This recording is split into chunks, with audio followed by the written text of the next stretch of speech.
Welcome to this cinema mind. आ गए Tenet, इंतजार खत्म, देर से आए दुरुस्त आए। मैं आपको एक बात बताता हूँ, अगर हम सिनेमा को रिलीजन माने, धर्म माने, तो इस धर्म का भगवान है क्रिस्टोफर नोलन। और जो ये चमत्कार दिखाता है पर्दे पे, तो उस चमत्कारों को समझने के लिए बस एक ही चीज़ करनी पड़ती है कि 100% अटेंशन हमें पर्दे पे देना पड़ता है, क्योंकि ये भगवान अपने चमत्कारों को स्पून फीड बिल्कुल नहीं करता।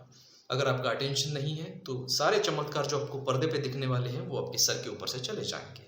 आप इसकी कोई भी फिल्म उठा के देख लो, इंसेप्शन ले लो, इंटरस्टेलर ले लो, यहाँ तक कि डंकर्क भी ले लो जो सेकंड वर्ल्ड वॉर पर बेस्ड थी, तभी भी आपको पूरा अटेंशन देना पड़ता है।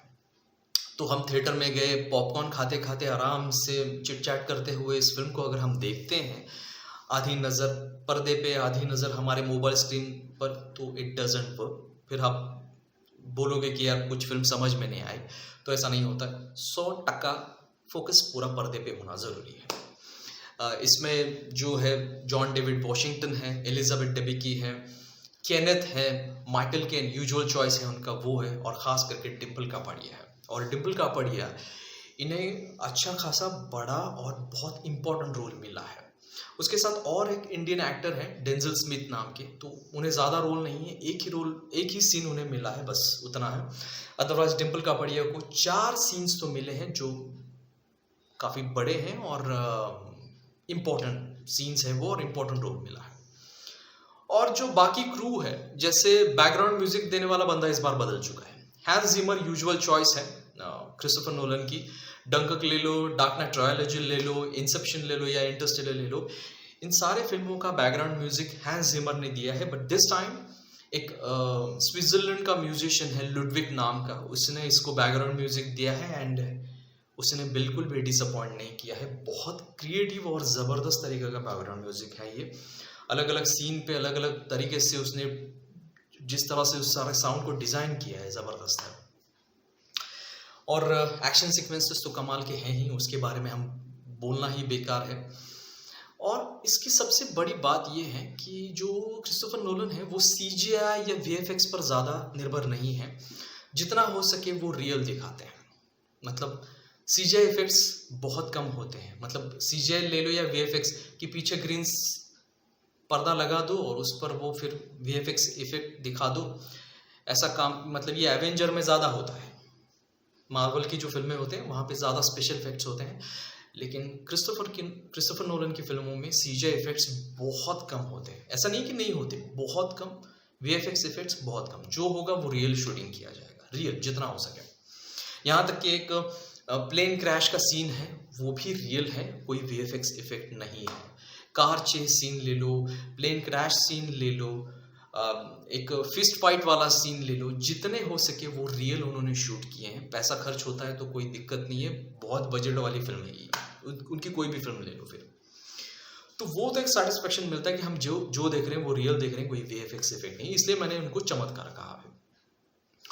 और ये जो फिल्म में स्टोरी हमें देखने को मिलती है कि टाइम इन्वर्शन, और जॉन डेविड वॉशिंगटन पर ये रिस्पॉन्सिबिलिटी है कि वो दुनिया को बचाए। अब कैसे बचाएगा, किस तरह से बचाएगा, ये तो फिल्म में देखना ही इम्पोर्टेंट है। तो एक टाइम इन्वर्शन की कॉन्सेप्ट को इस्तेमाल करके कैसे चीज़ों को पलटा जाता है, इन्वर्ट किया जाता है, उनकी एंट्रोपी, ऑब्जेक्ट की एंट्रोपी बदली जाती है। लगभग सभी ऑब्जेक्ट की एंट्रोपी बदलने का एक तकनीक आ चुकी है। तो वो कौन सी तकनीक है, क्या है, कौन इस्तेमाल कर रहा है, वो सारा फिल्म में हमें देखने को मिलता है, बस पूरे ध्यान के साथ। तो ये हमें मतलब सारा ज्ञान मिल जाता है। और फिजिक्स का बहुत इस्तेमाल किया है, कुछ हिस्टोरिकल एलिमेंट्स का भी इस्तेमाल किया है। जैसे सोवियत में क्लोज सिटीज़ थी, मतलब वर्ल्ड वॉर के बाद, सेकेंड वर्ल्ड वॉर के बाद बहुत सारी क्लोज सिटीज़ उन्होंने बनाई थी रशिया में, सोवियत USSR में। या फिर मैनहट्टन प्रोजेक्ट जो था सेकेंड वर्ल्ड वॉर के टाइम पे उन्होंने वो शुरू किया था न्यूक्लियर को लेकर, इसके रेफरेंसेस भी दिए गए हैं। तो हिस्ट्री, साइंस मतलब फिजिक्स, ज्योग्राफी, सारा मेल हमें इस फिल्म में देखने को मिलता है। और मुंबई में कुछ पार्ट उन्होंने शूट किया है, मैं कसम से बताऊं कोई भी बॉलीवुड वाला इतना क्रिएटिव नहीं सोच सकता। स्काईलाइन, मुंबई की स्काईलाइन जिस तरह से उन्होंने दिखाई, ऐसा लगता है कि मैनहट्टन की स्काईलाइन में देख रहा हूँ। और उसके बाद फिर एक एक्शन सीक्वेंस है, तो ये एक फिल्म जो है बहुत ही रोमांचकारी फिल्म है। अगर कुछ पार्ट आपको समझ में नहीं आता है तो भी कोई दिक्कत नहीं, बस उसके एक्शन सीक्वेंसेस देख के ही आप खुश हो जाओ, क्योंकि बहुत सारे एक्शन सीक्वेंसेस है इसमें और बहुत सी ऐसी सारी चीज़ें हैं। सबसे इम्पोर्टेंट बात जो मैं आपको बताने वाला हूँ कि इस फिल्म में एक्टर को कोई नाम नहीं दिया गया। जो हीरो है, प्रोटोगनिस्ट उसको बुलाते हैं, उसको कोई नाम नहीं है। वो इसलिए है क्योंकि वो दुनिया की नज़र में मरा हुआ है। ही इज डेड, रिकॉर्ड नहीं है उसका कोई।